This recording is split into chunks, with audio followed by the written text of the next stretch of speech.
Assalamualaikum warahmatullahi wabarakatuh. Halo. Di sini kami dari kelompok 4 akan membuat sedikit percakapan atau podcast lah mengenai film yang udah kami tonton tadi, yang udah kami lihat, mereview sedikit dengan mengkaitkan dengan beberapa konsep psikologi yang udah kami pelajari. Sebelumnya di sini kami akan memperkenalkan diri dulu, mulai dari saya. Halo semuanya, saya Azhar Putra Yuda dengan NIM akhir 177. Halo semuanya, perkenalkan nama saya Rudi Kusara Ramadhani dengan NIM akhir 190.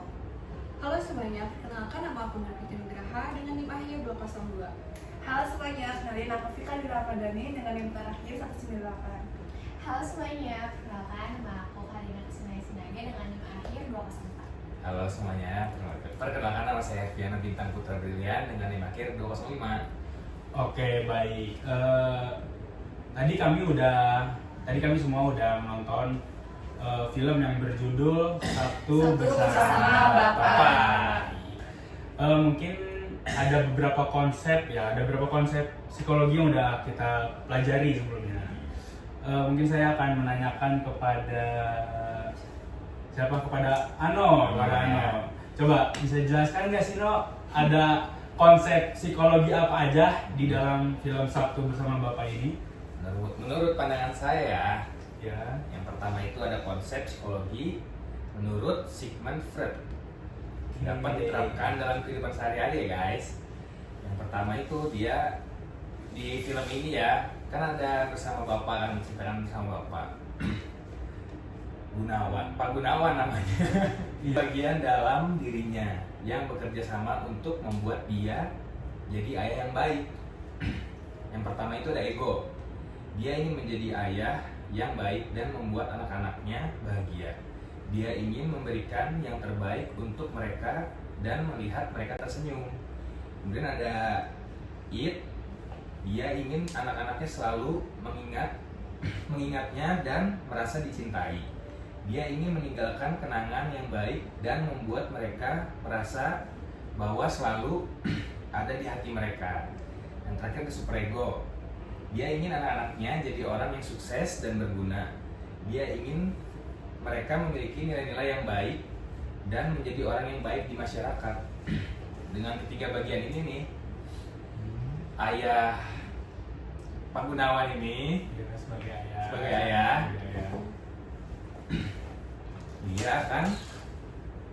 Dia itu ingin membimbing anak-anaknya untuk menjadi calon-calon yang baik untuk pemimpin kedepannya nanti. Oke, ada konsep it, superego, dan ego. Yang teorinya siapa tuh? Sigmund Freud ya. Oke. Itu Mas Azhar. Kemudian coba saya akan nanya ke Vika deh, Vika. Pandangan Vika, ada gak sih konsep yang lain gitu selain super ego, it, sama ego? Jadi di dalam film Sabtu Bersama Bapak ada kaitan dengan emosi yang dimana Pak Gunawan ini ingin memberikan yang terbaik untuk anak-anaknya, tapi juga ingin meninggalkan kenangan yang baik. Hal ini menyebabkan kesalahpahaman karena anak-anaknya tidak sepenuhnya memahami tujuannya. Tapi film ini menunjukkan bahwa dengan komunikasi yang baik dan empati, kita bisa memahami emosi yang berbeda dan menemukan solusi yang baik. Jadi penting untuk berbicara dan mendengarkan sesama lain untuk menghindari kesalahpahaman. Baik. Selanjutnya siapa ya? Coba Raudia deh. Ada nggak sih konsep psikologi yang udah kita pelajari di dalam film Sabtu Bersama Bapak tadi? Pastinya ada ya. Oke, ada. Menurut saya, pandangan saya di film tersebut itu dikaitkan dengan memori. Nah, kenapa? Karena di dalam film tersebut memori memiliki peran yang sangat sentral dan menjadi fondasi utama cerita, khususnya dalam menghubungkan tokoh Bapak Gunawan tersebut dengan kedua anaknya yaitu Satya dan Cakra setelah bapaknya meninggal dunia. Nah, jadi di mana di film tersebut memori diwujudkan melalui video rekaman yang dibuat bapak sebelum meninggal untuk berisi nasihat dan wejangan hidup dari Bapak untuk anak-anaknya, yaitu Satya dan Cakra setiap hari Sabtu. Nah, di film tersebut juga mempunyai makna, yaitu cara Bapak agar cinta dan warisannya tidak hilang, memastikan ia tetap hadir dan memengaruhi keputusan penting anak-anaknya gitu. Gitu ya, oke. Jadi setelah ada id, ego, super ego, kemudian ada memori, sama emosi. Terus ada lagi nggak sih? Mungkin dari Fitri bisa ditambahkan? Kalau dari pandangan aku paling di alam bawah sadar ya. Soalnya film ini Iya. tuh kayak nunjukin bagaimana alam bawah sadarnya Pak Gunawan ini mempengaruhi tindakannya. Dia membuat rekaman video untuk anak-anaknya karena dia tidak ingin mereka melupakannya.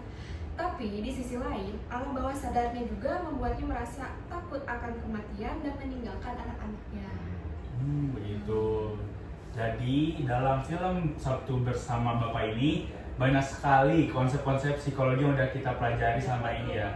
Sangat erat sekali, sangat berkaitan sekali terhadap konsep-konsep psikologi yang udah kita pelajari.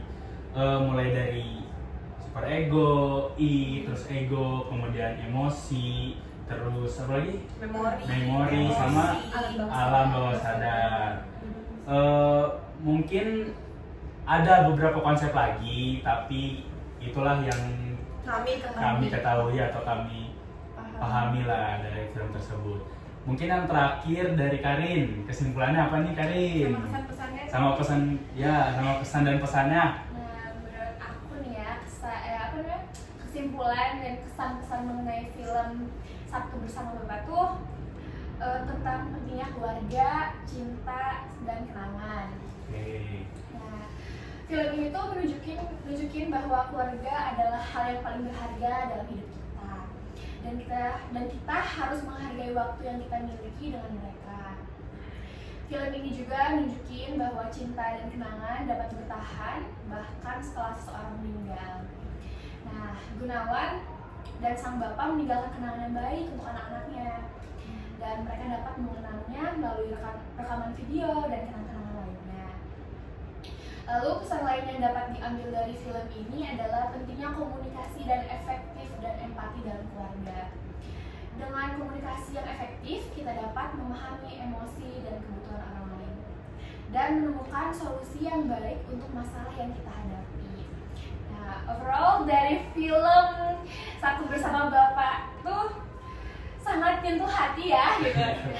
Dan dia memberi pesan-pesan yang kuat gitu tentang pentingnya keluarga, cinta, sama kenangan. Oke, baik. Mungkin sudah cukup segitu aja kali ya. Segitu aja, guys. Bisa. Oke, baik. Mungkin itu sedikit review atau sedikit apa ya? Pandangan kita. Ya, pandangan kita terhadap film tersebut Sabtu Bersama Bapak, dengan dikaitkan dengan beberapa konsep psikologi yang ada yang udah kita pelajari. Baik, mungkin segitu saja dari kami semua. Mungkin kurang lebihnya mohon maaf. Wassalamualaikum warahmatullahi wabarakatuh. Jangan lupa ditonton, komen, sama like.